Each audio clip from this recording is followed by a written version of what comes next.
यहाँ पे गैर जिम्मेदारी का ये हाल है कि हुकूमत के बिल्कुल एक टॉप पे, तो फरहान साहब, अभी आपने भी बोला कि इस नए बजट के बाद महंगाई में इजाफा होता नजर आएगा। कमेंट देना चाहूंगी, उन्होंने अवाम से कहा है कि कैमरे की तरफ देख के हाथ हिला दें, आपके साथ प्रैंक हो गया। जी मुझे कह रहे हैं, मैं कह जी, जो आपने 15 रुपए वाली बात की ना, 15 रुपए की ब्रेकिंग्स भी हो गई, ऐलान भी कर दिया गया, आवाम ने थोड़ा रिलीफ का सांस लिया, बाद में पता चला कि वो तो 5 रुपए कम हुए। तो मैंने कहा आवाम के साथ बिल्कुल ऐसे ही किया गया कि कैमरे की तरफ देखकर हाथ हिला दें, आपके साथ प्रैंक हो गया। मजाक हो गया। जी बिल्कुल, ये मैंने हाथ हिला दिया और मैंने, चूंकि सुनो टीवी पे ये हमारी गुफ्तगू चल रही है, तो मैंने जिस तरह एक दफा पहले भी अर्ज की थी, मैं अब फिर अर्ज करता हूँ कि आप अपनी मैनेजमेंट से कहिए कि सुनो के बाद अगला प्रोजेक्ट जो है वो समझो टीवी का होना चाहिए, क्योंकि अरबाब इख्तिदार को समझने की जरूरत है, समझने की भी जरूरत है।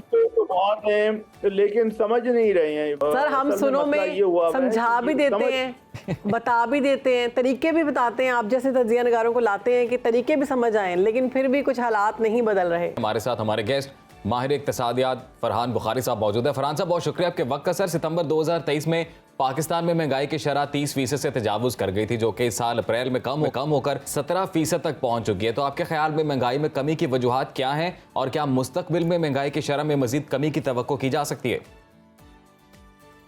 जी बहुत शुक्रिया। असल में ये आदाद शुमार का जो घुमाव फिराव है, ये मईशत की पूरी तस्वीर आपको नहीं देता। ठीक है, वक्ती तौर पे तो ये अभी शरह महंगाई कुछ कम हुई है, लेकिन क्या इसकी वजह से, इसके नतीजे में लोगों की जिंदगियां कुछ बेहतर हुई हैं, ये बहुत बड़ा सवालिया निशान है। अभी मैं थोड़ी देर पहले, सेगमेंट से पहले मैं देख रहा था, एक इश्तिहार चल रहा था वजीर आला पंजाब के कामयाब 100 दिन के हवाले से, पूरी लंबी फहरिस्त थी उनकी उनकी पंजाब में जो उन्होंने काम किए उसके बारे में। लेकिन क्या गंदम की जो बदतरीन एक बहरान है गंदम के किसानों के लिए, उसका कोई हल आपको नजर आ रहा है? सही। और मैं इसलिए इसका जिक्र कर रहा हूँ क्योंकि इसके नतीजे में डर ये है कि मुस्तकबिल करीब में कम से कम ये जो ज़रूरी मईशत है, इसका बहुत बड़ा नुकसान होने चला है, क्योंकि जब गंदम के किसानों के पास अपनी जिन्स के पूरे पैसे नहीं होंगे तो फिर वो अगली फसलों में भी सरमायाकारी कम करेंगे, यानी कम कर सकेंगे। अगर गंदम की कीमत जो कि क्रैश कर गई है, ये सिर्फ एक मिसाल है, लेकिन ये बहुत अहम मिसाल है। और अभी तो आगे IMF के साथ जो मुज़ाकरात हो रहे हैं, उनके नतीजे में सुनते हैं कि GST, जनरल सेल्स टैक्स बढ़ेगा, उसकी शरह 15 से 18% हो जाएगी। उसमें और मसाइल अपनी जगह पे, लेकिन वो 3% के बढ़ने के नतीजे में ये भी क़यास आराई हो रही है कि महंगाई की शरह एक दफ़ा फिर अपना सर उठाएगी। बिल्कुल ऐसे ही है फरहान साहब। महंगाई पाकिस्तान में हम अगर डॉलर की कीमत की बात करें तो 280 रुपये है तकरीबन, जो गुज़श्ता बरस 330 से भी तजावुज़ कर गई थी। आपके ख्याल में डॉलर की ये जो कीमत है, इसमें ठहराव मुस्तकिल है या आर्जी है? पाकिस्तान के माशी हालात के पेश नज़र मुस्तकिल तो यकीन से नहीं कहा जा सकता जी।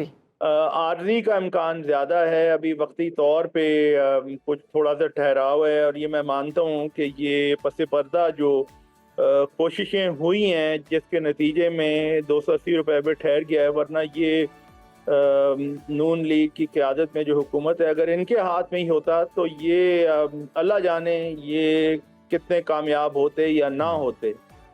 मसाइल बहुत हैं। अभी आपने ये देखा, ये देखिए, आज सोमवार को हम बैठे हैं, कितनी मज़ा का खेज और शर्मिंदगी की बात है सूरत हाल जुमे को रोनुमा हुई कि वज़ीर आज़म के दफ्तर से एक समरी जारी हुई कि जी पेट्रोल की कीमत में 15 रुपए कमी होगी। वो अगले दिन पता चला कि वो गलत समरी उठा के उन्होंने उसका ऐलान कर दिया था, वो असल में 5 रुपए थी। जी। तो जहाँ पे गैर जिम्मेदारी का ये हाल है कि हुकूमत के बिल्कुल एक टॉप पे। फरहान साहब, अभी आपने भी बोला कि इस नए बजट के बाद महंगाई में इजाफा होता नजर आएगा। कमेंट देना चाहूंगी, उन्होंने आवाम से कहा है कि कैमरे की तरफ देख के हाथ हिला दें, आपके साथ प्रैंक हो गया।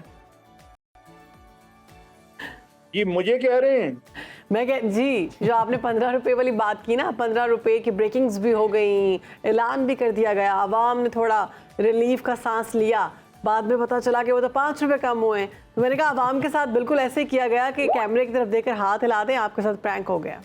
मजाक हो गया जी जी आपका। बिल्कुल, ये मैंने हाथ हिला दिया।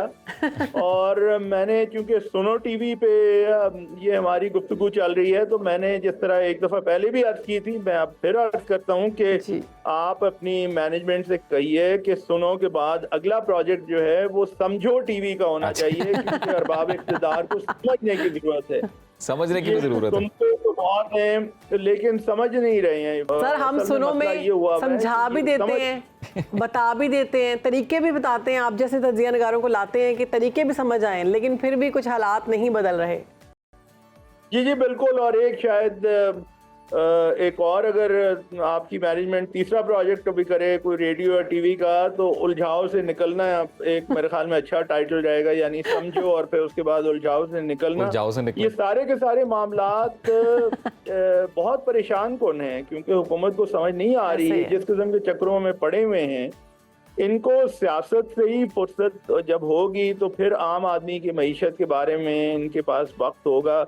मीटिंग्स बुलाते हैं। आप ये देखें ना, लाहौर में पिछले हफ्ते सबसे पहले तो ये कि मियां नवाज शरीफ साहब की कोई आईनी हैसियत तो है या नहीं है, जी। साबका वजीर आजम है, लेकिन मीटिंग बुला ली और वो भी जाती उम्रा में। जबकि बतौर असल पार्टी प्रेसिडेंट उन्होंने मीटिंग कॉल की होगी। नहीं है, यहाँ पे प्लानिंग मिनिस्ट्री है, यहाँ पे फाइनेंस मिनिस्ट्री है। इन लोगों के साथ कोऑर्डिनेट करके जो फैसले करने, ठोस फैसले करने और आवाम की बेहतरी के लिए करने, वो यहाँ पे करें। तो जिस किस्म की सूरत हाल नजर आ रही है, ये अच्छी सूरत सर, आप माहिर मईशत हैं, आप आवाम को या हम जैसे लोगों को या इस प्रोग्राम के तवज्जुह से सियासतदानों को सर अगर समझा दें सादा अल्फाज में कि ऐसे कौन से इकदाम हैं जो कर लिए जाएं तो आप मईशत सही ट्रैक पर आ सकती है, जो समझ नहीं आ रहा किसी को। भाई 100 मुसीबतों की एक जड़, और वो है नीयत। हमें मालूम है कि पाकिस्तान की माशी इस्लाहात के लिए हमें क्या करना चाहिए। मसलन ये तो साल से बात हो रही है कि पाकिस्तान में एक अच्छा खासा बासर हल्का ऐसा है लोगों का जो कि टैक्स पे ना सिर्फ ये कि चोरी करते हैं टैक्सेस की, बल्कि उस पर बड़े खुश भी होते हैं कि जी मैंने अपना टैक्स चोरी कर दिया, वाह जी वाह जी। लेकिन ऐसे लोगों पे हाथ कब डाला जाएगा इसका कोई पता नहीं। पाकिस्तान की मजमूई जो आबादी है उसमें से 2% से कम लोग आपके ऐसे हैं जो कि अपनी आमदन पर टैक्स देते हैं, और 98% बाकी जो हैं वो नहीं देते। वो सारे के सारे गुर्बत ज़दा नहीं हैं, बल्कि उनमें से एक बड़ी तादाद गुर्बत ज़दा लोगों की है जिनकी तादाद बढ़ती भी जा रही है। लेकिन एक तादाद ऐसे लोगों की भी है जो कि टैक्स नहीं दे रहे और मज़े कर रहे हैं। सर, टैक्स जाते हैं तो ये बता दें कि टैक्स की जो बात करें, बजट में कारोबारी और तनख्वाहदार तबके के साथ पेंशनर्स पर भी उनकी पेंशन पर टैक्स के हवाले से गौर किया जा रहा है। इकदाम कैसा देख रहे हैं आप?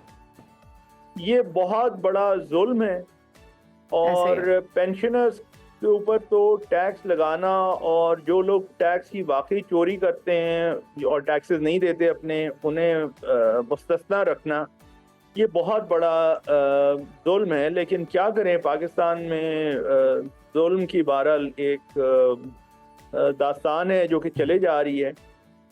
इस तरह तो कोई मुल्क आपका तरक्की नहीं करता। बिल्कुल जी, इस तरह से मुल्क तरक्की नहीं कर पाएगा, मुश्किलात में यकीनन इजाफा होता नजर आ रहा है। बहुत शुक्रिया आपका फारिद साहब, आपने सुनो पाकिस्तान को वक्त दिया।